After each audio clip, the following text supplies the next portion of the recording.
हरे कृष्णा। जगत गुरु शिल प्रभुपाद महाराज की जय। नमो ओम विष्णुपादाय कृष्ण प्रेष्ठाय भूतले श्रीमते भक्ति वेदांत स्वामी निते नामिने। नमस्ते सारस्वते देवे गौरवाणी प्रचारणे निर्विशेष शून्यवादी पाश्चात्य देश तारणे। जय श्री कृष्ण चैतन्य प्रभु नित्यानंद श्री अद्वैत गदाधर शिवासदि गौर भक्तवृंद। हरे कृष्ण कृष्ण कृष्ण हरे हरे, हरे राम राम राम हरे। शील प्रभुपाद महाराज की जय। परम पूज्य लोकनाथ स्वामी महाराज की जय। निताई गौर प्रेमानंदे हरि हरि बोल। ओम नमो भगवते वासुदेवाय, ओम नमो भगवते वासुदेवाय, ओम नमो भगवते वासुदेवाय। आज हम लोग चर्चा करेंगे शिल प्रभुपाद जी के लीलामृत पर।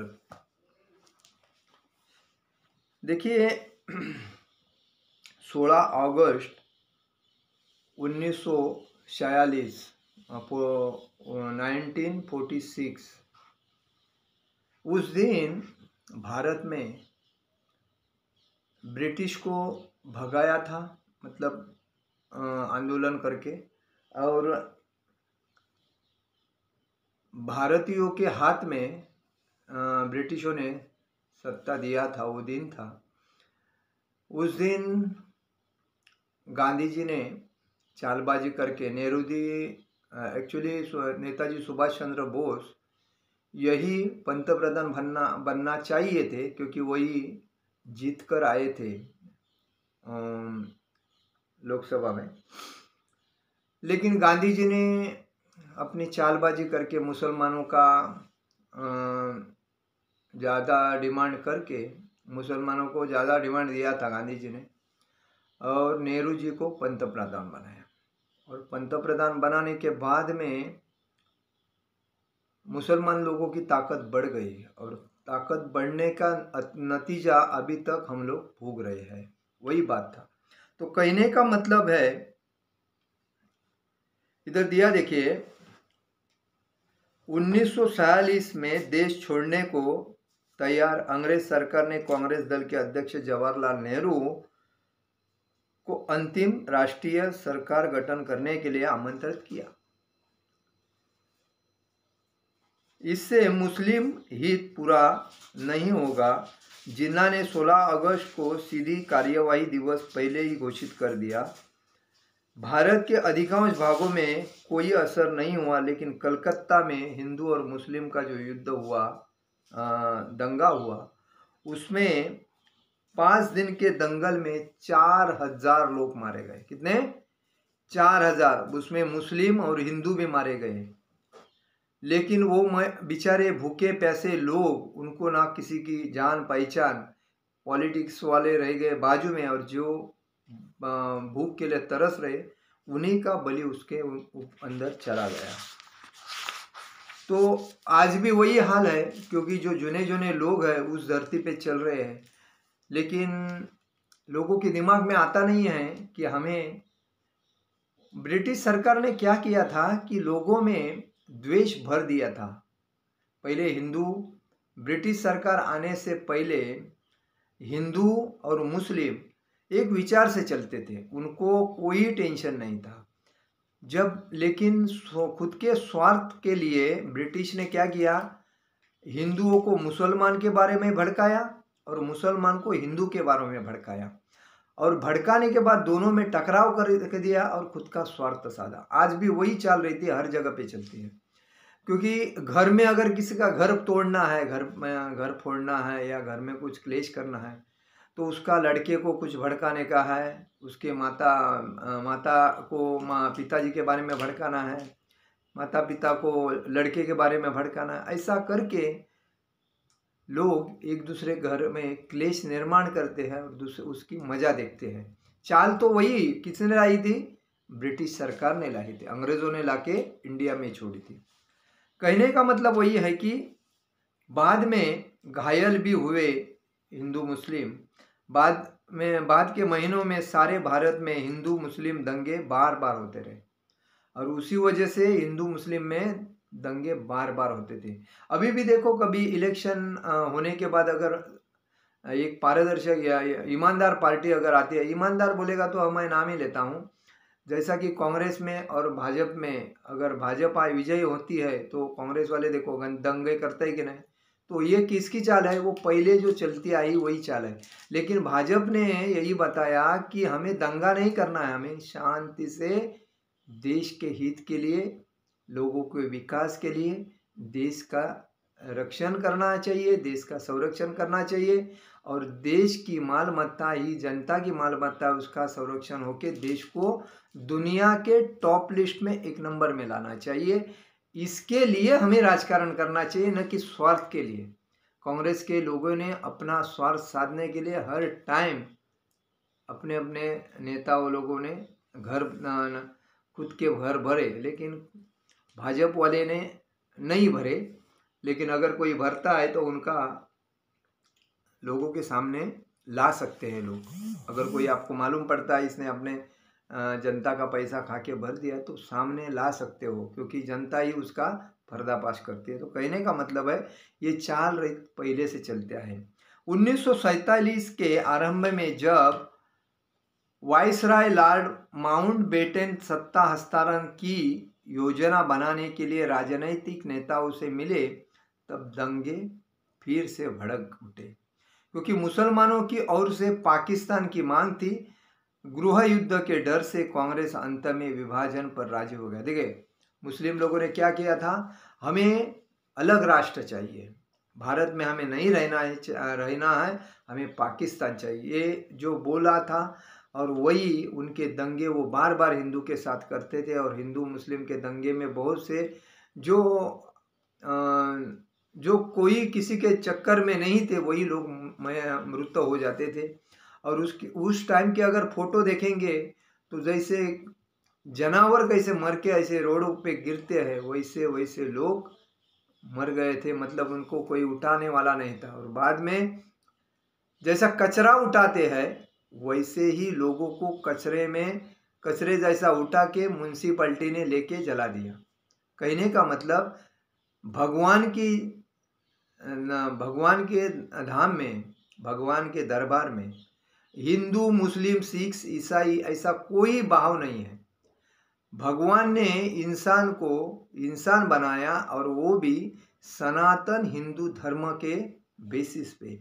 सनातन हिंदू धर्म ये करोड़ों अरबों सालों से चलता आया है, जब से सृष्टि की निर्माण हुआ।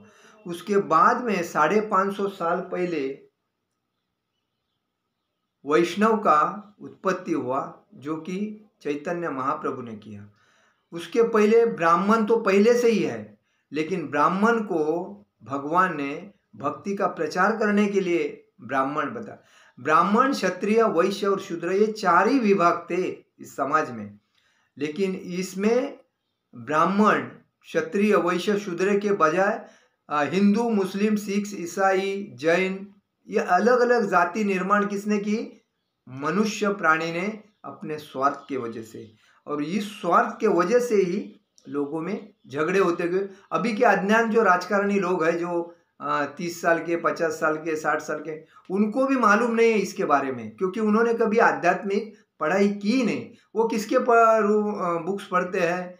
राजा लोगों के, शिवाजी महाराज, संभाजी महाराज, ये जो लेखक जो अभी के अपने पेट भरने के लिए बुक लिखते हैं उनके बुक्स पढ़ते हैं और अपना चरित्र चलाते हैं, और उनको लगता है कि इनके आगे कोई था ही नहीं। ऐसे ऐसे मूर्ख राजकारणी भरे। लेकिन इन्होंने पहले जो आध्यात्मिक ग्रंथ है उनको पढ़ना चाहिए, जैसा कि महाभारत, जैसा कि रामायण, जैसा कि भगवत गीता, जैसा कि श्रीमद् भागवतम, जैसा कि चैतन्य चरितामृत।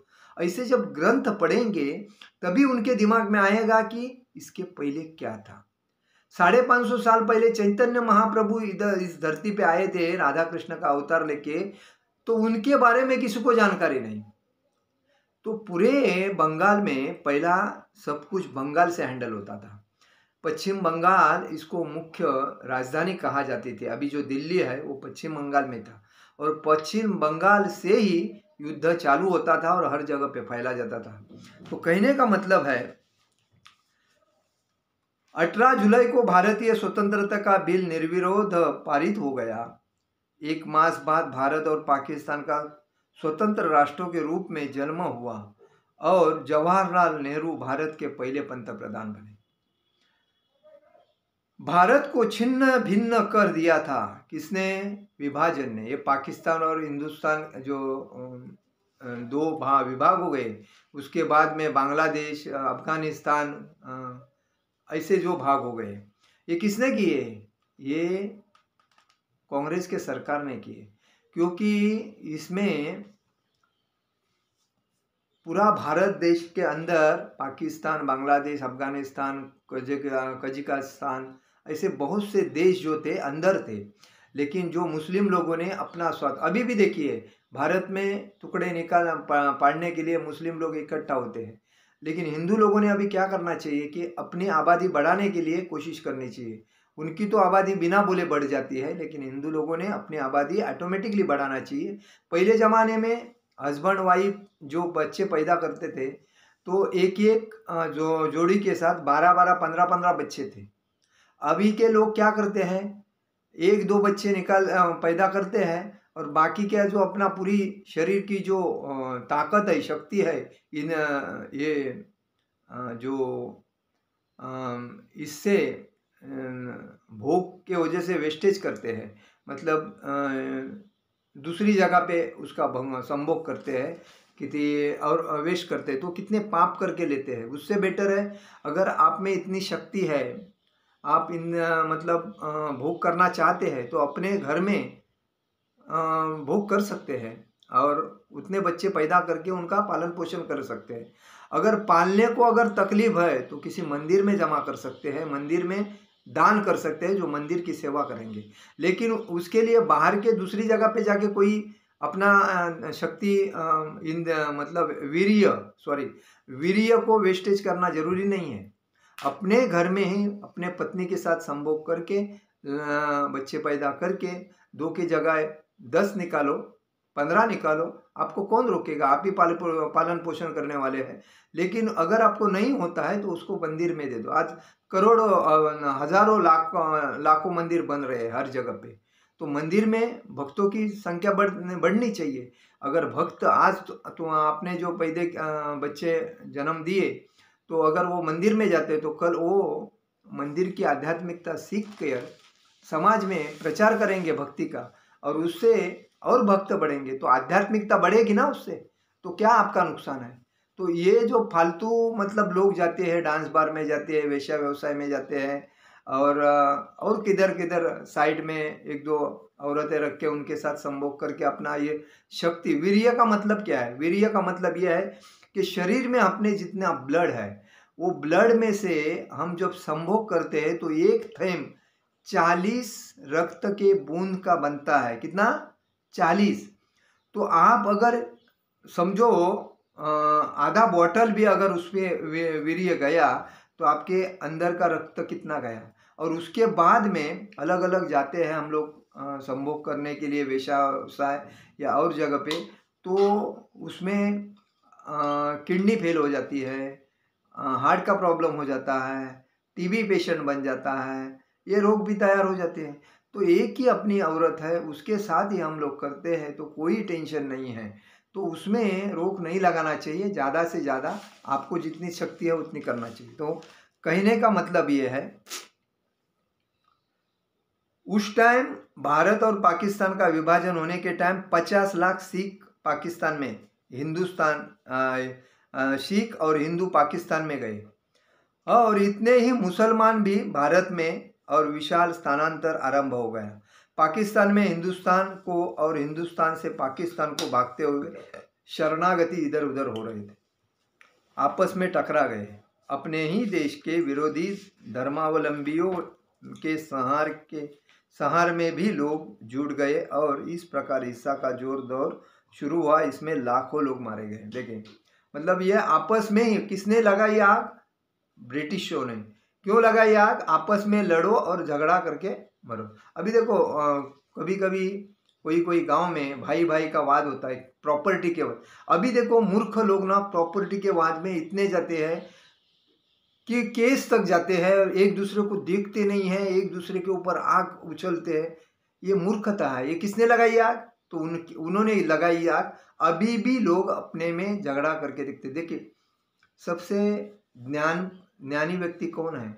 अगर भाई अपनी प्रॉपर्टी मांगता है तो अपने लिए घर तक जगह रखना चाहिए। भाई को बोलने का, आज पूरा ले ले, मेरे को नहीं चाहिए, तेरे को चाहिए ना, तू ले ले। वो थोड़े दिन देखेगा और तुम शांत हो, कुछ बोलते नहीं, वो ऑटोमेटिक बदल के तुम्हारा बोलेगा नहीं नहीं सामान होना चाहिए, मेरे को उसने भड़काया था इसके लिए मैं ऐसा बोला, ये तुम्हारे सामने आएगा।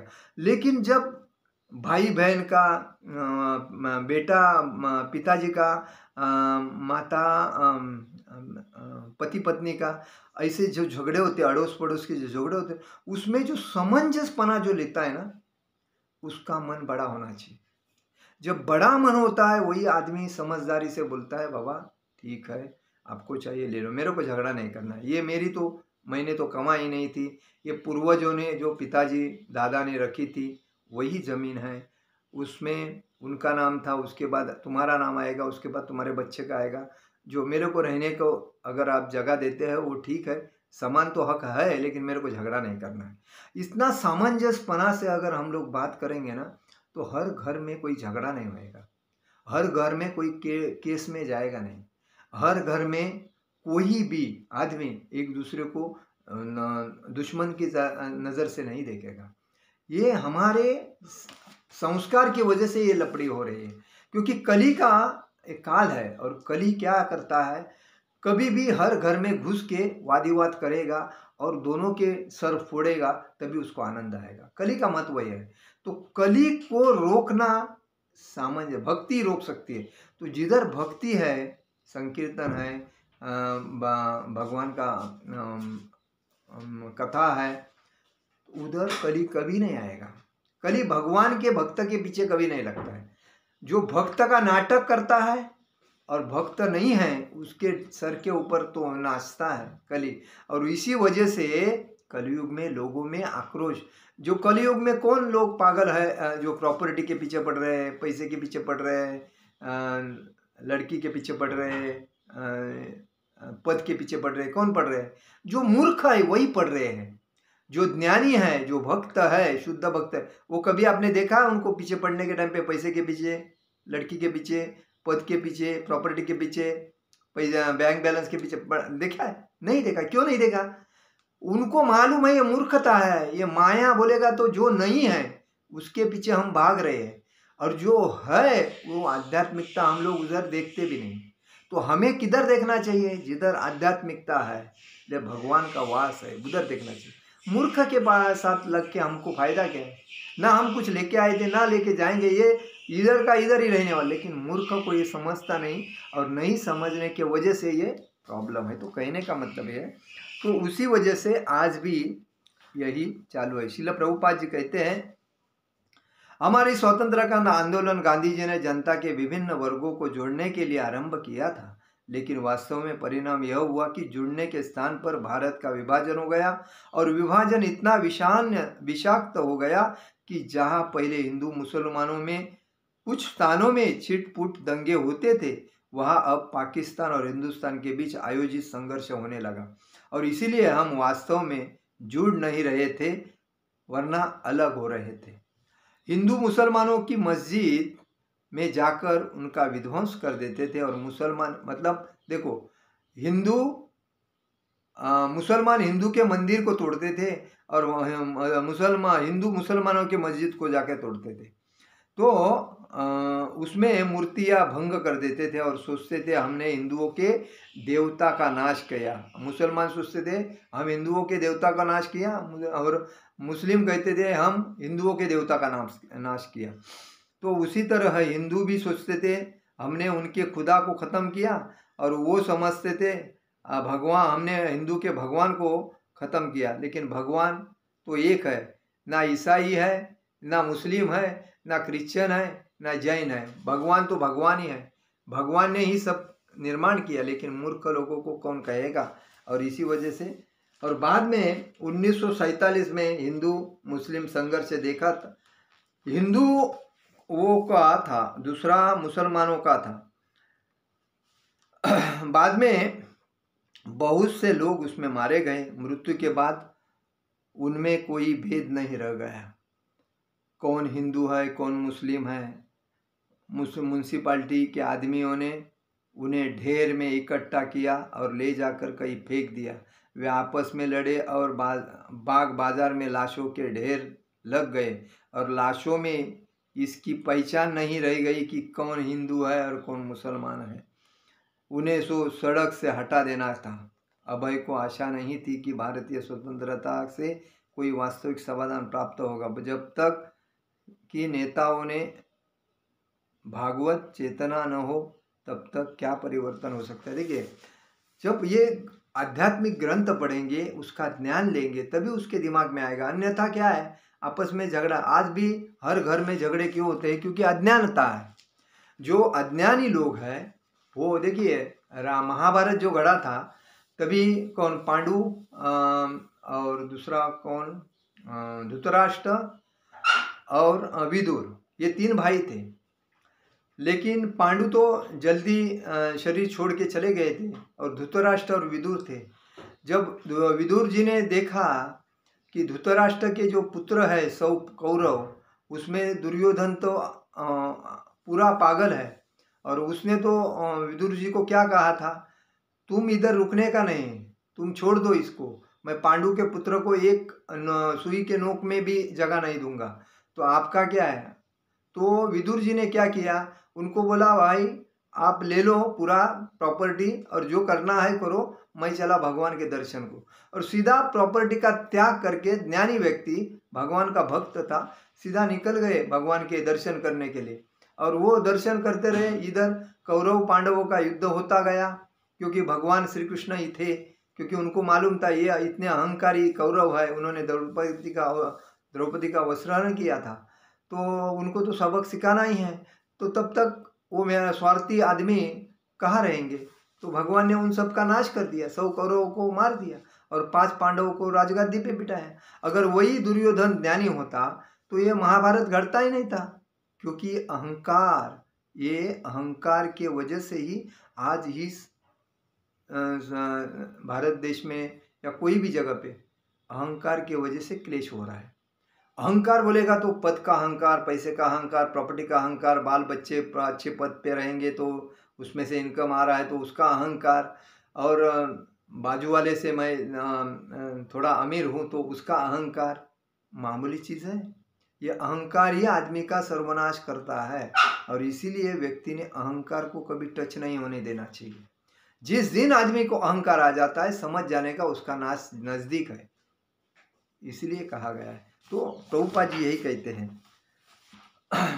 भारत के राजनीतिक संघर्षों के दौर में अभय कृष्ण भावनामृत के प्रचार की इच्छा कभी समाप्त नहीं हुई। लेकिन ये इतना भी होने के बाद भी प्रभुपाद ने भगवान श्री कृष्ण की भक्ति में कभी व्यत्यय नहीं लाया, क्योंकि वो उनका प्रचार कंटिन्यू ही चालू था। उन्होंने देखा था कि एकता और स्वतंत्रता के वादों के से किस प्रकार अधिकतम मूल्यों में वृद्धि हुई, कुप्रबंध बढ़ा। उन्होंने ऐसे मोहल्ले देखे जहां भारतवासी पीढ़ियों से शांतिपूर्वक इकट्ठे होते थे, लेकिन अंग्रेजों और भारतीयों की कूटनीतिक चालबाजी के फलस्वरूप वहां अब घृणा और दंगों की आग भड़क गई थी। किसने लगाई थी? ये अंग्रेजों ने ही आग लगाई थी, और वो आग अभी भी बुझती नहीं है, लोगों के दिमाग में घुसी है। तो जैसा कि शिल भक्ति सिद्धांत सरस्वती ने वर्णन किया था कि जो लोग भौतिक सुख भोग की चेतना से बुरी तरह जकड़े हैं, और इसीलिए उन्होंने ऐसे लोगों को अपना नेता या गुरु मान लिया है, जो उन्हीं की तरह बाह्य रूप से इंद्रिय सक्त होकर ज्ञानांध हो चुके हैं। वे इस बात को नहीं समझ सकते कि जीवन का लक्ष्य भगवान के धाम में लौटकर जाना है, श्री विष्णु भगवान की सेवा करना है। जिस प्रकार एक अंधा मनुष्य दूसरे अंधे मनुष्य की अनुगमन करके सही रास्ता खो देता है और गड्ढे में जाके गिरता है, उसी प्रकार भौतिकता में बंधे मनुष्य जो किसी ऐसे मनुष्य की अनुसरण करते हैं जो स्वयं भौतिकता के पाश में बंधा है, कर्म फल की रज्जुओं में जकड़ जाते हैं, और जो बड़े मजबूत धागों से बनी होती है, और उन्हें बार बार इस भौतिक जगत में जन्म लेकर तीनों ताप सहने पड़ते हैं। तो कहने का मतलब है, हम अंध व्यक्ति की अगर संगत करेंगे तो अंधे बनेंगे। तो समाज में आज मूर्खता क्यों बढ़ गई है? क्योंकि अज्ञान लोगों की संगति की वजह से हम भी अज्ञानी हो रहे हैं। ज्ञानी व्यक्ति की अगर संगति करेंगे तो हाँ, हम हमारे बाजू में अज्ञानता आएगी नहीं, और हम लोग ये पुनरुत्थ जन्म पुनरुत्थ मरण इस चक्कर में वापस आएंगे नहीं। तो हमें क्या करना चाहिए? हमें ऐसे मूर्खों के साथ नहीं लगना चाहिए। हमें ज्ञानी बन के भगवान के भक्ति में ज़्यादा ध्यान देना चाहिए। हरे कृष्ण कृष्ण कृष्ण हरे हरे, हरे राम राम राम हरे हरे। जगत गुरु शिल प्रभुपाद महाराज की जय। परम पूज्य लोकनाथ स्वामी महाराज की जय। निताई गौर प्रेमानंदे। हरि हरि बोल।